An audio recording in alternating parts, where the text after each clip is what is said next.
down about the future, right? And this is what he's seen in the future, the Roman Empire coming back, and Israel was going to be in captivity in the Roman Empire. Okay? So I'm going to Daniel. I ain't going to read this whole chapter, but I'm going to start at, let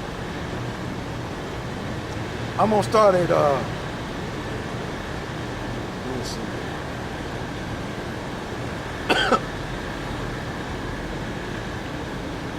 I'll start at 6. This, Daniel 7 and 6. And after this, I beheld, and lo, another like a leopard, which had upon the back of it 4 wings of a fowl. And the beast had also 4 heads, and dominion was given to it. Now that's talking about the Greek Empire. Now the Greek Empire is mentioned in the Maccabees. Okay? Now I got this book. I'm gonna read a little history. Now I got this book, Judea Trembles Upon the Rome, by Rudolph Winston. And it's the same guy, which he's a Jake, wrote Babylon Timbuktu. And I'm gonna read a little history in here, if I can find it.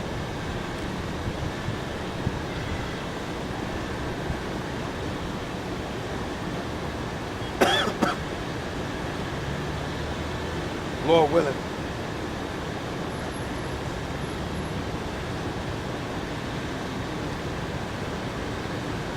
Y'all bear with me. I'm just going in the spirit.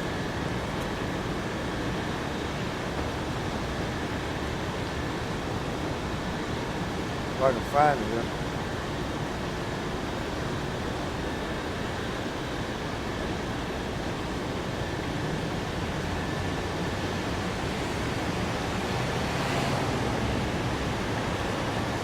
This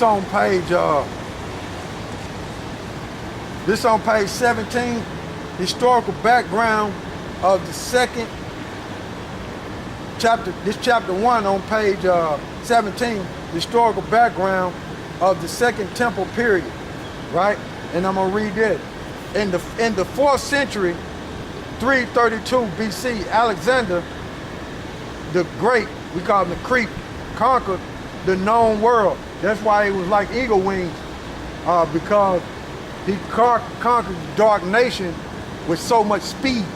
Okay, the empire of the Greeks ruled, including Asia Minor, which is Turkey, the entire Middle East, and Egypt. In Alexander's death, his empire was divided among his top 4 generals. Cassander ruled Macedonia. Lysimachus ruled Thars, Thars or Trace. It's lucky if I pronounce it wrong. Thars. Eastern Greece. Ptolemy ruled Egypt, and Seleucus ruled Babylon, ruled Syria and Babylon. These 4 generals established a dynasty in their particular areas. As a result of the Greek conquest of the Middle East, the entire area became Hellenized. Those were Israelites, man. And when you look up the word Hellen, those are Israelites that don't know that they Israelites who basically took on the Greek way of life. Okay? And then you got the word Hellenist, which is a Greek, which is an Israelite who made Greek his language. So when they said there's no difference between the Jew and the Greek, if he got the word Hellen there, that's an Israelite that don't know he's an Israelite, but takes on the ways of the Greeks. And then you got the word Hellenist, which he's an Israelite, but he speaks Greek. Okay? That is the people of the conquest. Nations were forced to adopt the idol gods and the culture of the Greeks. So that's what it was. Same way when these Edomites came into power, starting with Alexander the Creep, they pushed their way of life on the Israelites, man. Okay? They pushed their way of life on the Israelites. Right? So let me let you see that. Salaki. What I was reading.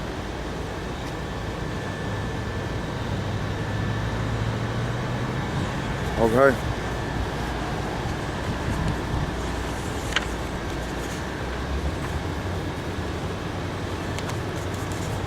That's what I was reading there. Okay, and that's out that book.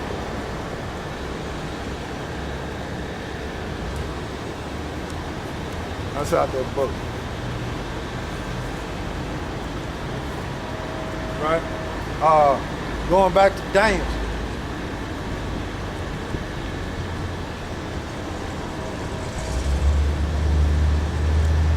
Going back to Daniel's 7 and 6.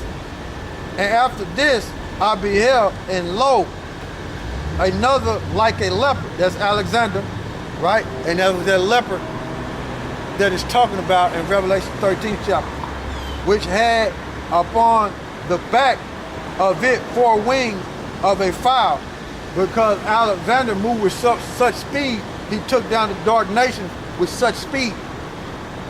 And the beast had also 4 heads, and dominion was given to it. Those were his generals, right? And after this, I saw in the night vision, which when you read this chapter, it goes into the Babylonian Empire. I mean, it goes into the Syrian, the Babylonian, the Persian, the Medes, and the Greek Empire, and the Roman Empire, okay? And then it says, and after this, I saw in the night vision, behold, a 4th beast. So that's that beast that we was reading about, and that dragon that we was reading about in the 13th chapter, right, of Revelation. And that's that beast we was reading about, that dragon in Revelation 12th chapter. Okay? And after this is Daniel 7 and 7. And after this, I saw in the night vision, and behold, a 4th beast, dreadful and terrible, and strong exceedingly, and it had great iron teeth. It devoured and brake into pieces, and stamped the residue with the feet of it, and it was diverse from all the beasts that were before it. The reason why, because the Roman Empire voted people in, okay? They had a Senate and all that. Same way with America, okay? And it had 10 horns, just like NATO and the EU, the beginning of NATO and the EU. It started out with 6, it went to 10, then it's like 28 or 26. Same way the Roman Empire had them 10 horns, okay? Which when you go into the ancient Roman Empire, when you go into the Anglo-Saxons, the Burgundies, so on and so forth, those were the areas that they conquered, okay? And those were those horns represent power, and they were ruling in them areas, okay? Which we, like I said earlier, it says, and I considered the horns, and behold, there came up among them a little horn. That little horn is talking about this going past the ancient Roman Empire, and it's going into the future, right? Which is talking about America, okay? Before whom there were 3 of the first horn plucked up by the root, and behold, the 3 that was plucked up by the root was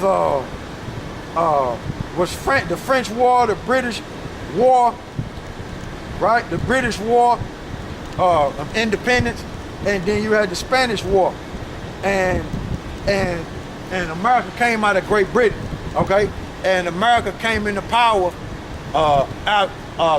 through those wars, okay? And then it says, and I considered the little horns, and behold, there came up among them another little horn, before whom there were 3 of the first horns plucked up by the root, which I named France, the British, Spain. And behold, in this horn were eyes like the eyes of men, and a mouth speaking great things.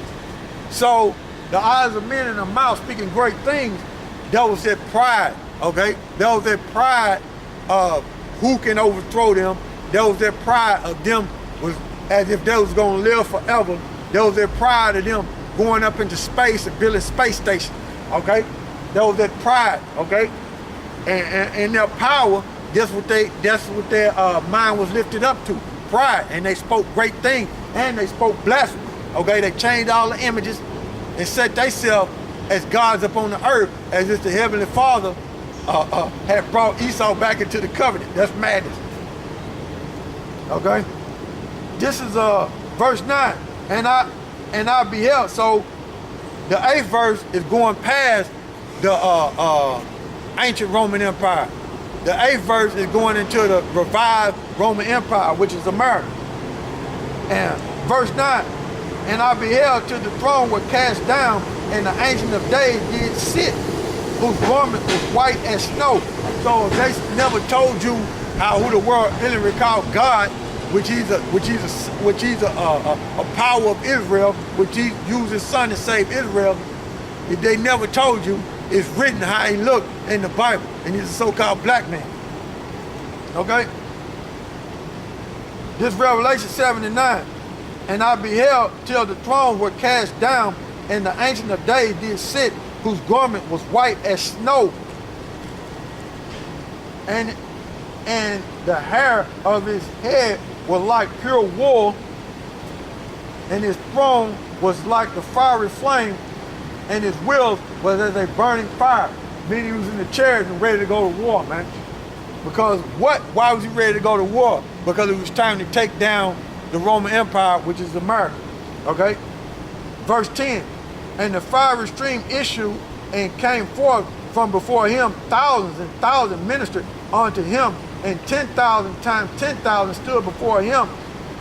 The judgment was set, and the books were open. So the judgment was set up, man. YAHAWASHI, Yahweh was going to send his son back to gather Israel, okay?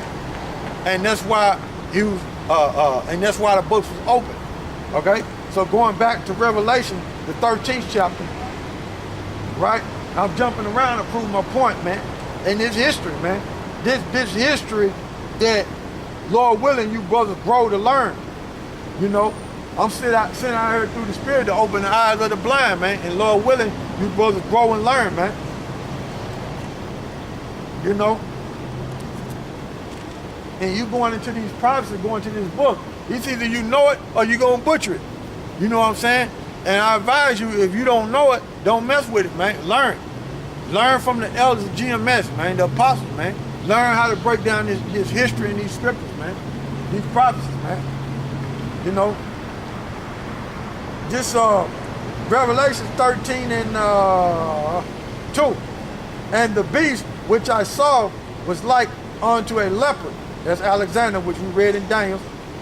And his feet were like the feet of a bear. That's Russia, right? Well, Russia was not part of the Roman Empire, okay? It was not part of the Roman Empire. But Russia gonna be the end of America, okay?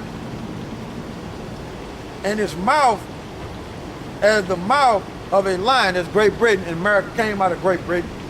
And the dragon gave him his power, and his seat had great authority. Okay? So that's America coming into power, man, the Roman Empire. And I saw one of his heads as it were wounded to death, and his deadly wound was healed, and all the world wondered after the beast. And what that's talking about is the old Roman Empire. And you had Israelites get up in the Roman Empire and overtake it, the old Roman Empire, okay? He said, and I saw one of his heads as it were wounded to death, and his deadly wounds was healed.